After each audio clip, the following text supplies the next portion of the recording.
So you'll see there that total number. So you can see Texas is huge. So that's why it's important for us to be out in the educating and talking to you guys and letting you know, hey, these are what's going on. This is some of the things, okay? So, yes, sir.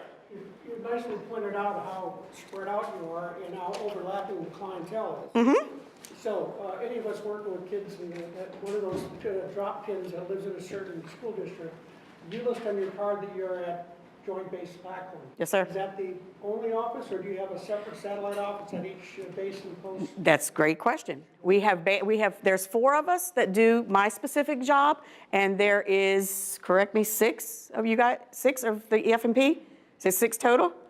You got 4 total, okay. So you know what, I'm gonna let you, Marcia, you wanna stand up? Marcia, B, you guys. Okay, these are the EF&P, Michelle, and Terry's not here. We have 4 EF&P family support coordinators, okay?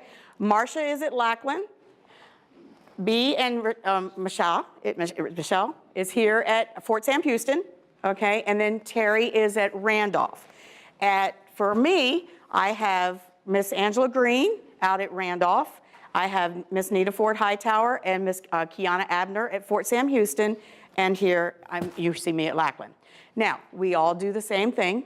We all service all the branches, so it doesn't matter what school district you're working with. If you know one of us or feel more comfortable with one of us, it's whoever you go to will answer your question, and we all should be able to provide you the same exact information, because we do work together, and we work together quite frequently. We probably live in each other's lives a lot more than a lot of us would like to sometimes. It just happens that way, but because that's the way we service it, so yes, sir. Okay? I'm beginning with the end in mind here. So in order to help a child that we're working with a family, first question is, are you in our school district? Well, they are. Mm-hmm. Number 2 is, where are you posted, or who do you work for? So if actually they're assigned to Fort Sam, it'd be best to go to that team as opposed to out the Lackland. It depends. It depends on the total situation. Okay, because we have kids all over the place, as you can see. So it depends on which school district you're working with. It's a lot of variations, but you could reach out to any one of us and we'll be able to take care of it. The reason I'm asking this, folks, is Clarity knows me real well. For military kids, often I find a retired colonel who knows the inside of the system. You got to find out who their commander is. Let the commander become aware, and they're not aware often. They got lots to do, and that suddenly starts things going. Yeah. So that's why I'm asking. Right, yes, sir. And you will find that times are a little different at this point, and what I mean by that is, if you come to us and normally our names are on the email, it starts rolling like that too now. So it's down at that level now. So that's why I'm saying it's great, and he's absolutely right. A lot of times, if you're working with military families and you ever have any questions, call us, and we'll be able to work you or put you in the direction you need to be. Yes, ma'am. We're a military family, but retired 25 years ago.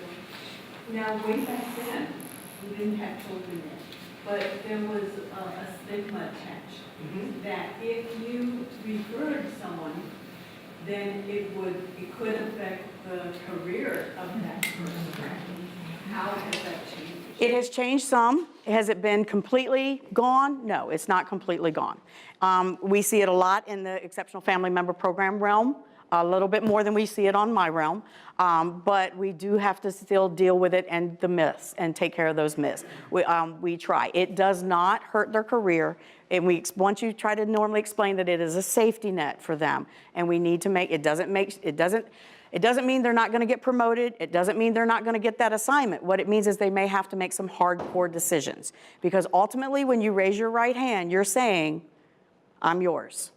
And that military member is, I'm yours. The family is not theirs. So we have to figure out what that equal balance is to ensure that both sides are being taken care of and able to go forward.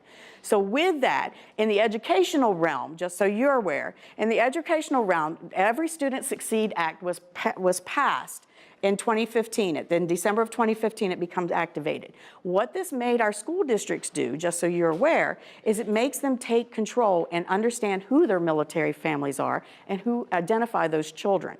Because in the long run, it's going to allow us to assist them. But right now, we're still collecting data. So you can see those are some of the codes that they put up there. And they divide it out. Guard and Reserve, if they're on active duty orders, okay? Active duty, obviously, they have, it's a whole gambit. It's like 4 different codes, but again, it's allowing our school districts to now say, hey, we're going to be highly engaged in making sure that these kids are being taken care of at all levels. So that's what the Every Student Succeed Act come into. A military family may fall under the McKinney-Vento Act. Are you familiar with the McKinney-Vento Act? Some of you, but a McKinney-Vento Act is a homeless act. Okay, and it allows our families to get additional, I don't like the word benefits because that's not really, additional security support, exactly, support services, it's just giving them that extra cushion to try to get them back on their feet and taking care of life. Sometimes a military family will fall under that. So we go out and make sure our school districts are totally in awareness as to what that is and why they're doing that. So again, just a little bit about what we do. So this is some of the things our military families want our school districts as well as the community partners to know. What they want them to know is, you know what, they're going to be involved. They're going to be involved in their kids' education, or they're going to be involved in their children's medical care. It is what it is. They're going to be highly involved, okay? Because of the situations that they go through. They're going to advocate. They are going to constantly advocate and try to get what's best for their child. Because this child is going through things that you and I could even remotely imagine sometimes. Sometimes we have to peel back that onion, and we finally find the middle of the onion, and we finally figure out what is truly going on in that child's life, okay? So these are some of the things. They want that open line of, they want you to be transparency. They want you to say, give it to me straight. They would rather for you to give it to them straight so that they can deal with it, figure out the next move forward, than to try to beat around the bush. And you know, you'll hear us say quite a bit, it is what it is. We make it happen, we'll figure it out. We improvise, adapt, and overcome. That's what we do as military, okay? So, yes, did somebody? Thank you for them, especially given the fact that TRICARE is accepted in very, very few places. For instance, TRICARE is going to be cut out of some states coming this February. So, yes, really. I have no idea. So,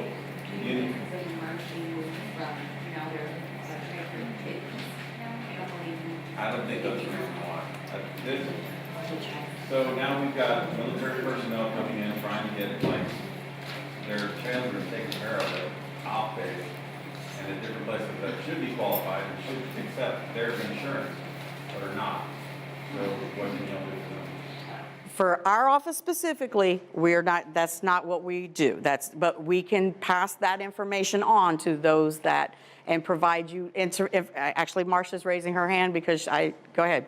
Any TRICARE issues with military families, especially when it's regarding special needs or mental health, you get a hold of EFMP Family Support, and we have a couple of other avenues that we can assist families when that happens.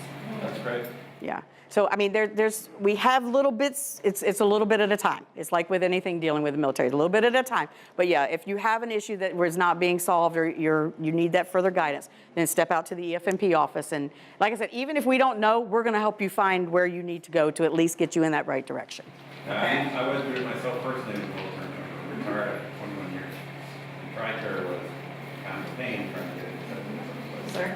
I think all of us that are in here that work on base are all retired as well. So we feel your pain. We totally feel it. We're good. So, but they want you to know that they're going to be involved. They want you to know who's military. They're proud of who they are, and the kids are proud of who they are because that's what's been instilled in them from day one, okay? There's no such thing as a typical military move. And like I said, all of these things, and they want you to engage with your professionals. They want to be able to know that they can come to you and say, hey, I need this, and if you don't know, you're going to feel comfortable coming to us or to someone on the installation to be able to take care of it. So let's talk about these military kids. So you service them daily. Or some of you service them daily, some of you don't service them quite as frequently, but let's talk about them. These kids, you will find, are some of the most independent, adaptable, reliable kids that you will ever talk to. Regardless of what's going on in their world, they still are loyal, okay? And when we talk about being reliable and flexible, remember these kids get up and they move at a drop of a hat. They throw away every friend they ever had and move. and they move on. Things aren't quite as hard right now because of social media and those things, but there's a lot of significant changes that go all the time, and we're going to talk about those in a little bit. So they come from diverse backgrounds. A military family will tell you, when they see a uniform, they don't see an individual branch of service.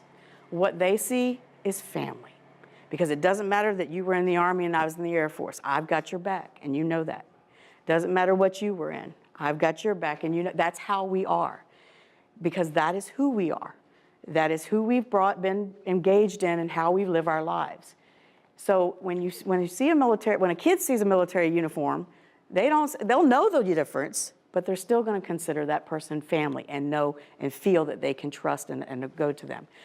The parents are going to be involved. We already talked about some of that. They're going to be involved in everything because, yes, sometimes they're stressed out, but they're still going to be involved. They want to know, okay? Because, again, all of those additional stressors are falling into place for our families, okay? They bring to the table different cultures, different graphic areas. They can do these kids are so unique. If you ask my oldest, this is my youngest, but if you ask my oldest, who graduated from the University of Kentucky, okay, on a gymnastics scholarship, and the reason I tell you that is because sometimes they say military kids can't do because we're all over the place. They can do. It just depends on what they want to do and how bad they want to do it. So my oldest graduated in 2016 from the University of Kentucky on a full-ride gymnastics scholarship, okay? You ask her the one thing she remembers about growing up in the military world, what she's going to say is, one of the things that she will tell you is, she said, Mom, the one thing that I do remember amongst the moving and all that other good stuff is turning 9 years old on the top of Mount Fuji. That's the one thing that's one of the things that she remembers. We climbed Mount Fuji that day, and we made sure that when it came down time to her birthday and her birth time, she was at the top of Mount Fuji. So that's something that no one else can take away from her. And there's a lot of other things that she will tell you and she will remind you of, but that's just her personality. Now, Talia was younger when we moved a lot. So she was a little bit younger. So she doesn't have that broad span of a lot of different memories because Tiara is the oldest. But again, they bring to the table so many different things that they've picked up around the world. And that's what's so critical for them. They're a big melting pot. And they deep down, all the way, they will always find something good. Always find something good in them. So then they bring just the cooperative spirit. They're going to be the first ones to raise their hand to volunteer with things, and they're going to be the last ones to go home. If they're helping you do something, or if they're working with you, they'll sit there and work with you. They want that attention. They want to be able to share their experiences. They want to say, you know what, this is me, talk to me. And we all know that. That's just like with every kid, right? But these kids will bring to the table a different experience for you. Duty-bound service oriented. I want to tell you, when we briefed this, we all went through the whole thing with the NFL taking the knee, okay? So when we briefed this and we were talking to teachers and trainers about that, a military child would have never done that, okay? And that's, everybody has their own opinion, so that's not what I'm here to talk about. But a military child normally will stand at attention when the national anthem is played. Next time you're out at a parade or at a football game or wherever you go that they play the national anthem, watch the athletes. Watch the athletes and see what they do. A military child is either going to stand at attention like this, and they will not move throughout the national anthem, or they will stand with their hand over their heart and still be just as stiff. They will stand at attention. A non-military child or someone that doesn't have that affiliation will move. They'll move. They'll move just a little bit, maybe a little bit more excessive, but they'll move. And it never fails that when we watch, that's what we see. So again, it's that duty-bound service to self, service before self, giving back to the communities. All of those things are a part of our military families. That is what they do. Our military families will go out and they will volunteer hours upon hours to ensure that they are getting what they need. It's that duty bound. I'm going to take care of you like you're going to take care of me. So these are some of the attributes that we talk about. So Academically, let's look at some of the pluses and minuses as far as academically go. And then we're going to get into some really heavy stuff. So we're going to talk a little bit about academics and that way you get that full background of the educational piece, okay? Statistically, they're always going to perform well. They're always usually going to be at the top of their class, okay? They are good students, they're good studiers, and because a lot of times we have the parents in the background, like I said, they have that support. So they have that support system that a lot of our kids are missing. They have that parent that's going to stay on them. Or they may have that parent that has, and remember, every branch of military has a different culture and a different thought process. So what happens in this branch may not be what happens in this branch, and the family member may track two different ways. And what I mean by that, and if there's any Marines in the room, I'm not being mean, okay? But the Marine mentality is a lot different. Sorry if you're a Marine, I apologize, but no, I'm joking. Okay, all right. So we got Army and Air Force in the room. Any Marines in the room? No. All right, sir. Am I right? Am I correct? You're not wrong at all. Okay. There are only two branches of the military, the Army and the Navy. The Air Force is a corporation and the Marine Corps is a cult. Okay, all right. So as you see, proof right there in the pudding, right there, okay? But no, see, absolutely. So every family, just like with generational issues with people, how they raise their kids this generation is not the same way. Our military lifestyles are all different because of what jobs we have. And it plays a part in these kids, okay? So it's ingrained in them a lot. So again, they bring to those. Now, our kids are always going to be weaker in math and science. Anybody want to take a guess why? Anybody have any thoughts? Yes, sir. It's stepping stones and they're missing the stepping stones. Yeah, absolutely. When they move, every time they move, it depends on when they move. And I'm going to use my child as an example because this one was a perfect example of this. When we left, we were here in San Antonio because my husband was an instructor. When we left San Antonio, she was at grade level for San Antonio. When we got to Okinawa, she was behind because they were there. When we PCS to our next installation, she ended up behind again. It took from 3rd grade to 9th grade to get her caught up to where she was supposed to be, okay? And a lot of it comes down to the sequencing of courses, okay? If you're familiar with Texas, I will tell you the sequencing of courses is Algebra 1, Geometry, Algebra 2.